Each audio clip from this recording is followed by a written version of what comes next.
Bale, eto nga si Mrs. na bagong panganak, isang linggo makalipas. Ayan, ang ganda ni Rafa dyan. Para siyang si Rafa P. At ito yung mga anak niya. Ang cute! Ito pa yung isa. So gusto nila nasa ibabaw sila ng unan. Magsisiksik sila sa gilid para makatulog. Pag wala silang unan, mga nag-iiyakan. Ang cute nila dyan, guys. Tignan nyo.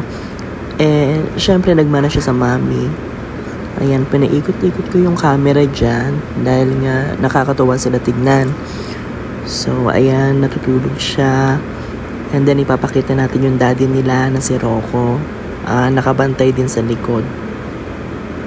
Ayan na, papakita ulit si Rafa. Napaka-cute niya dyan. Ginupitan ko sa mukha. Hindi siya maldita for today's video. Ayan yung una niyang anak. So, bali, every 6 months siya nanganganak. Ayan yung 6 months before. Si Marcos. Nagkakalat siya ng food. Ayan, ang kulit ni Marcos. Ayaw niya ng dog food, tinapon niya. And then, yung daddy nila na si Rocco. Ayan, mabait si Rocco. Matured na siya. Kaya tahimik lang siya din sa gilid. Bantay-bantay lang siya. Pag umakyat si Ipo, doon niya awayin.